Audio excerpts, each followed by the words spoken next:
Hello everyone. Mahakal study के इस YouTube channel पर आप सभी का वेलकम है। आज हम लोग एक इम्पोर्टेंट टॉपिक पर डिस्कस करेंगे इंडस्ट्री, भारत के उद्योगों के बारे में। उद्योगों का संबंध उन आर्थिक गतिविधियों से है जो कच्चे माल को पक्के माल के रूप में अथवा विक्रय योग्य अवस्था में लाती है। उद्योगों का संबंध उन आर्थिक गतिविधियों से है जो कच्चे माल को पक्के माल के रूप में अथवा विक्रय योग्य अवस्था में लाती है। एग्जाम्पल के तौर पर हम देखते हैं जैसे गन्ने से चीनी को बनाना, यह भी उद्योगों के अंतर्गत आता है। उद्योगों का वर्गीकरण। उद्योगों को 4 प्रकार से वर्गीकृत किया गया है। फर्स्ट है कृषि आधारित उद्योग, सेकंड है खनिज आधारित उद्योग, थर्ड है खनिज और तकनीक आधारित उद्योग, फोर्थ है वन आधारित उद्योग। फर्स्ट है कृषि आधारित उद्योग। कृषि आधारित उद्योग के अंतर्गत कौन कौन से उद्योग आते हैं? सूती वस्त्र उद्योग, चीनी उद्योग। खनिज आधारित उद्योग, इसके अंतर्गत लोहा इस्पात उद्योग, सीमेंट उद्योग, एल्यूमिनियम उद्योग। थर्ड खनिज तकनीक आधारित उद्योग, इसके अंतर्गत वायुयान निर्माण उद्योग, जलयान निर्माण उद्योग, रेल निर्माण उद्योग। फोर्थ है वन आधारित उद्योग, इसके अंतर्गत रेशम उद्योग, कागज उद्योग। इन उद्योगों को हम आगे डिटेल से पढ़ेंगे। नेक्स्ट देखते हैं भारत में औद्योगिक नीति। स्वतंत्रता के बाद भारत की पहली औद्योगिक नीति कब लागू की गई थी? 1948 में लागू की गई थी। भारत की दूसरी औद्योगिक नीति 1956 में लागू की गई थी। भारत की आधुनिक और नई औद्योगिक नीति 1991 में लागू की गई थी। इसमें सन याद रखना पड़ेगा आपको कि किस सन में कौन सी औद्योगिक नीति लागू की गई थी। ठीक है। भारत में औद्योगिक नीति को 3 भागों में विभक्त किया गया है। उदारीकरण, निजीकरण, वैश्वीकरण, लिबरलाइजेशन, प्रिवेटाइजेशन, ग्लोबलाइजेशन।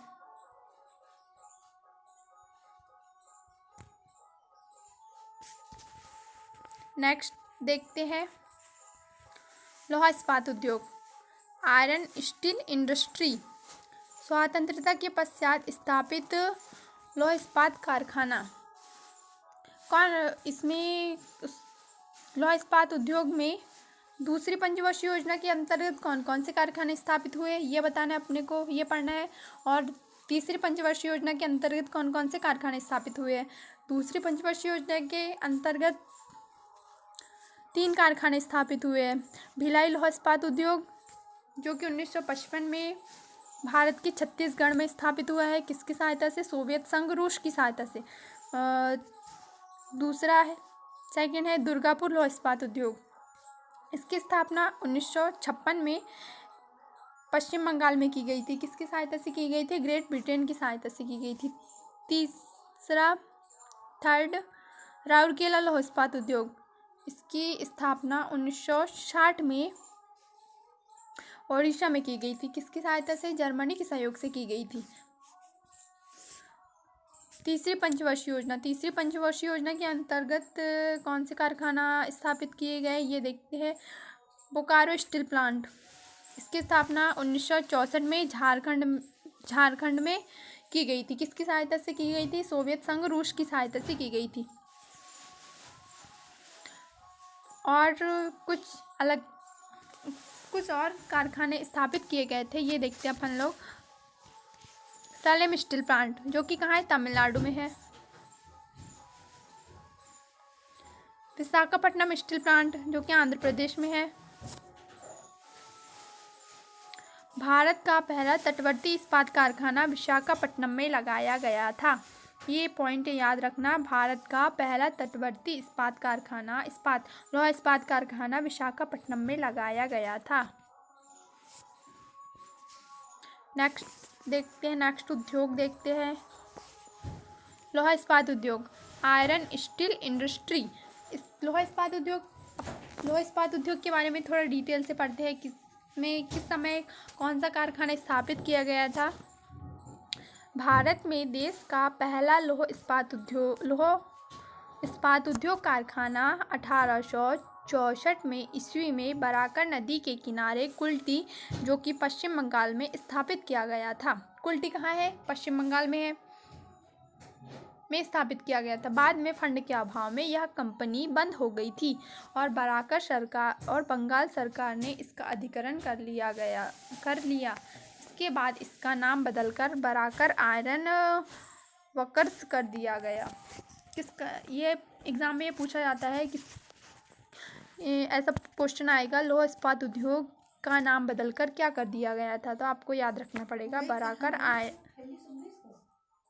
आयरन वर्क्स कर दिया गया था। बराकर आयरन वर्क्स कर दिया गया था। स्वतंत्रता से पूर्व स्थापित लौह इस्पात कारखाना, इसको Tata iron and steel company, यह कंपनी बड़े पैमाने पर देश का पहला कारखाना 1906 ईस्वी में जमशेदजी टाटा द्वारा झारखंड के सागजी नामक स्थान पर स्थापित किया गया था। Tata iron and steel company, आपको ये याद रखना पड़ेगा, इसका पहला Tata iron and steel company, इसका पहला कारखाना 1907 में जमशेदजी टाटा द्वारा झारखंड के सागजी नामक स्थान पर स्थापित किया गया था। इसको का फुल फॉर्म क्या होता है? Indian iron and steel company. इसकी स्थापना 1918 ईस्वी में पश्चिम बंगाल के हीरापुर नामक स्थान पर की गई थी। बाद में कुल्टी, हीरापुर, बर्नरपुर स्थित संयंत्रों को भी इसी में मिला दिया गया था।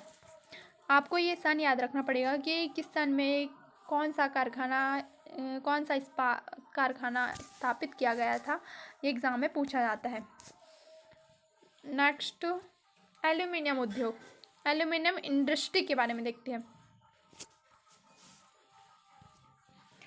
भारत में एल्यूमिनियम का पहला कारखाना 1937 में पश्चिम बंगाल के निकट जे.के. नगर में स्थापित किया गया था। 1937 में पश्चिम बंगाल के निकट जे.के. नगर में स्थापित किया गया था।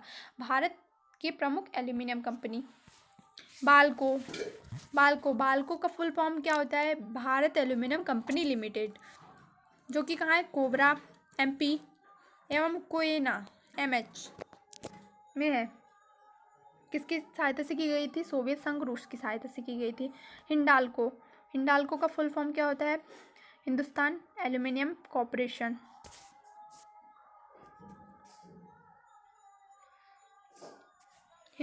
हिंडाल्को, इसकी स्थापना कहाँ की गई थी? रेणुकूट में, जो कि रेणुकूट कहाँ है? यूपी में है।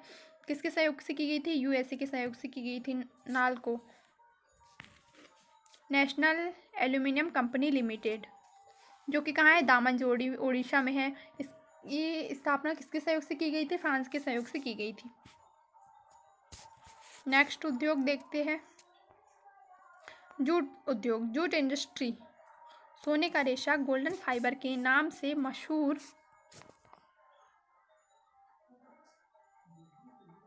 जूट के रेशों से सामानों का निर्माण करने में भारत का विश्व में प्रथम स्थान रहा है। जूट, इसका पहला कारखाना कोलकाता के समीप परिसरा नामक स्थान पर 1855 में लगाया गया था।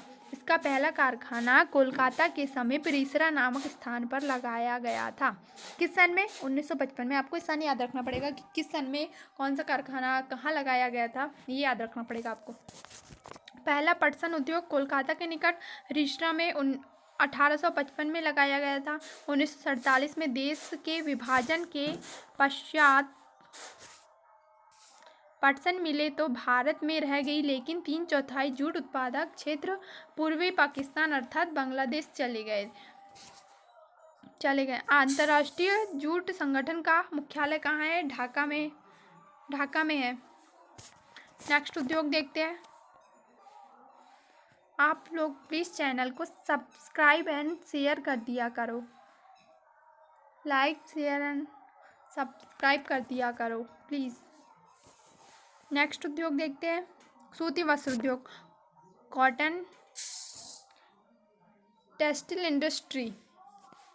आधुनिक ढंग से सूती वस्त्र की पहली मील 1818 ईस्वी में, किस सन में? 1818 ईस्वी में कोलकाता के समीप फोर्ट ब्रोस्टर में की गई थी, किंतु यह असफल रह गई थी। सबसे पहला आधुनिक सूती कपड़ा कारखाना 1854 में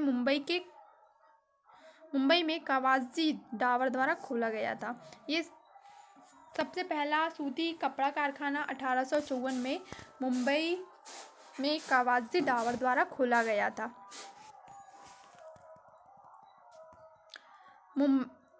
ये है यहाँ पे कुछ क्वेश्चन, कुछ महत्वपूर्ण टिप्स दी हुई है। मुंबई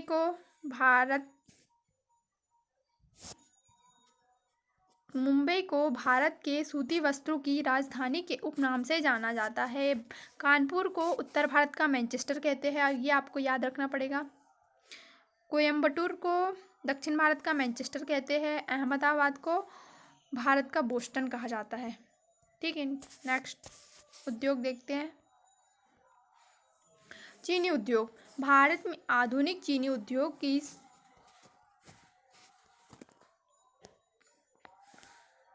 शुरुआत 1903 में बिहार में पहली चीनी मिल की स्थापना के साथ की गई थी। 1903 में भी कहाँ की गई थी चीनी उद्योग की स्थापना? बिहार में की गई थी।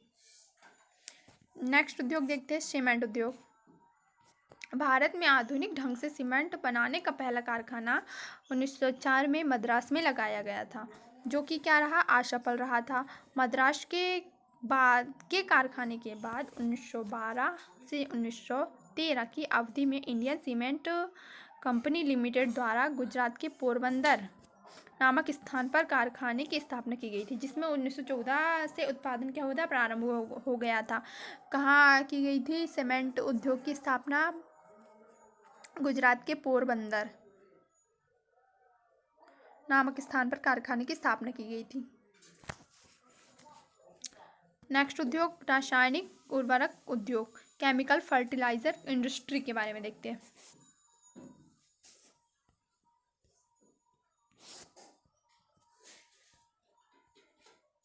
भारत में उर्वरक का पहला कारखाना 1906 में तमिलनाडु के रानीपेट नामक स्थान पर स्थापित किया गया था। 1906 में तमिलनाडु के रानीपेट नामक स्थान पर स्थापित किया गया था। भारत में प्रति हेक्टेयर उर्वरक खपत में पंजाब प्रथम स्थान पर है। नेक्स्ट उद्योग देखते हैं, वायुयान निर्माण उद्योग। देश में वायुयान निर्माण का प्रथम कारखाना 1940 में बेंगलुरु में हिंदुस्तान एयरक्राफ्ट कंपनी के नाम से स्थापित किया गया था। पहला वायुयान कारखाना 1940 में बेंगलुरु में हिंदुस्तान एयरक्राफ्ट कंपनी के नाम से स्थापित किया गया था। इस समय इसे हिंदुस्तान एयरोनॉटिक्स लिमिटेड के नाम से जाना जाता है। इस समय इसे किस नाम से जाना जाता है? Hindustan aeronautics limited. ये आपको याद रखना पड़ेगा, हिंदुस्तान एयरोनॉटिक्स लिमिटेड। इसको शॉर्ट में क्या बोलते हैं? HAL। नेक्स्ट उद्योग, जलयान निर्माण उद्योग। पहला कारखाना 1941 में सिंधिया स्टीम नेविगेशन कंपनी 1941 में सिंधिया स्टीम नेविगेशन कंपनी द्वारा विशाखापट्टनम में लगाया गया था। बाद में भारत सरकार द्वारा इसका अधिग्रहण करके हिंदुस्तान शिपयार्ड विशाखापट्टनम में बदल दिया गया था। जो भी उद्योग है उनका नाम बदलकर क्या क्या कर दिया गया था, ये आपको याद रखना पड़ेगा। ये इससे एग्जाम में क्या होते हैं, क्वेश्चन बन के आते हैं कि किस उद्योग का नाम बदलकर क्या कर दिया गया था बाद में, ऐसा क्वेश्चन बन के आते हैं। नेक्स्ट उद्योग, रेल उपकरण उद्योग।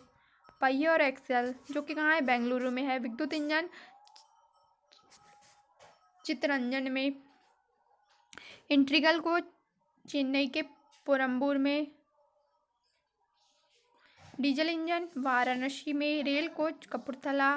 आधुनिक coach factory Raebareli. Next,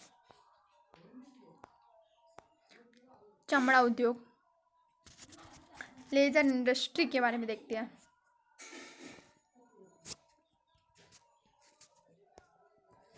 Bharat में चमड़ा उद्योग के प्रमुख केंद्र कानपुर, आगरा, मुंबई, कोलकाता, पटना और बेंगलुरु है। भारत में चमड़ा उद्योग के प्रमुख केंद्र क्या है? कानपुर, आगरा, मुंबई, कोलकाता, पटना और बेंगलुरु है। कानपुर चमड़ा उद्योग का प्रथम सबसे बड़ा केंद्र है। कानपुर चमड़ा उद्योग का सबसे बड़ा केंद्र है। यह जूते बनाने के लिए प्रसिद्ध है। ठीक है, नेक्स्ट उद्योग देखते हैं, रेशम उद्योग। भारत चीन के बाद प्राकृतिक रेशम का सबसे बड़ा उत्पादक है और प्राकृतिक रेशम की सभी 4 किस्मों का उत्पादन करने वाला एकमात्र देश है। शहतूती, एरी, तसर एवं मूंगा सभी 4 किस्मों की रेशम का उत्पादन होता है। कर्नाटक देश का 41% से अधिक कच्चा रेशम उत्पादन करता है। अब इम्पोर्टेंट क्वेश्चन देख लेते हैं जो कि एग्जाम में कई बार पूछे गए हैं। फर्स्ट क्वेश्चन है, दक्षिण भारत का मैनचेस्टर किसे कहते हैं? इसमें ऑप्शन दिए है कोयम्बटूर, सेकेंड ऑप्शन मदुरै, बेंगलुरु, चेन्नई। इसका राइट आंसर क्या होगा? कोयम्बटूर। नेक्स्ट क्वेश्चन, भारतीय जूट उद्योग के लिए प्रमुख प्रतिद्वंदी कौन है? इसमें ऑप्शन दिए हुए चीन, नेपाल, बांग्लादेश, जापान। इसका राइट आंसर क्या होगा? बांग्लादेश।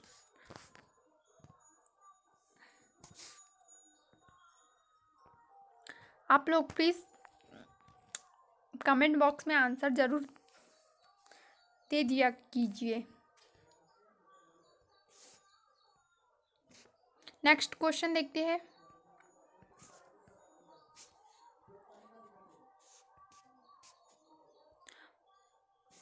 भारत में रासायनिक उर्वरकों के 2 बड़े उपभोक्ता।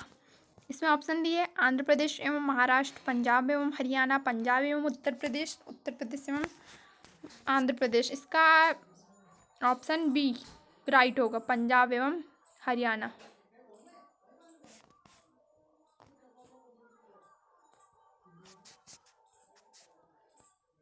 नेक्स्ट क्वेश्चन देखते हैं, राउरकेला इस्पात संयंत्र की स्थापना हुई थी यूनाइटेड किंगडम के सहयोग से, रूस के सहयोग से, जर्मनी के सहयोग से, संयुक्त राज्य अमेरिका के सहयोग से। इसका ऑप्शन डी राइट होगा, जर्मनी के सहयोग से की गई थी। भिलाई संयंत्र किसकी मदद से स्थापित किया गया था? इसमें ऑप्शन दिया हुआ है यूके, यूएसए, रूस, जर्मनी। इसका ऑप्शन सी राइट होगा, रूस की सहायता से स्थापित किया गया था। नेक्स्ट क्वेश्चन है, भारत में प्रथम कपास मिल सूती वस्त्र उद्योग की स्थापना किस शहर में हुई थी? इसमें ऑप्शन दिए है बम्बई, अहमदाबाद, बड़ौदा, कोलकाता। इसका राइट आंसर होगा कोलकाता, डी कोलकाता में। नेक्स्ट क्वेश्चन, भारत का मैनचेस्टर, अभी अपन ने पढ़ा है दक्षिण भारत का मैनचेस्टर, कोयम्बटूर। भारतीय जूट उद्योग के लिए प्रमुख प्रतिद्वंदी कौन है? अभी अपन ने पढ़ा। इसका राइट आंसर बांग्लादेश। भारत में रासायनिक उर्वरकों के 2 बड़े उपभोक्ता है, पंजाब एवं हरियाणा। नेक्स्ट क्वेश्चन देखते हैं, आधुनिक लौह इस्पात उद्योग का वास्तविक प्रारंभ किस स्थान पर स्थापित कारखाने के साथ हुआ था? इसमें ऑप्शन दिए हुए कुल्टी, बर्नरपुर, जमशेदपुर, गोपालपुर। इसका ऑप्शन ए राइट होगा, कुल्टी। तट आधारित इस्पात संयंत्र कहाँ स्थित है? इसमें ऑप्शन दिए हुए हैं तूतीकोरिन, सलेम, विशाखापट्टनम, मंगलुरु। इसका right answer Visakhapatnam.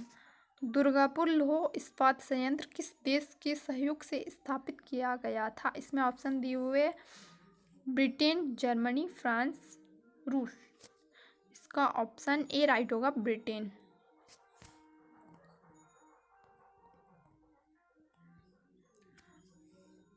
Okay bye guys, मिलते हैं नेक्स्ट वीडियो के साथ।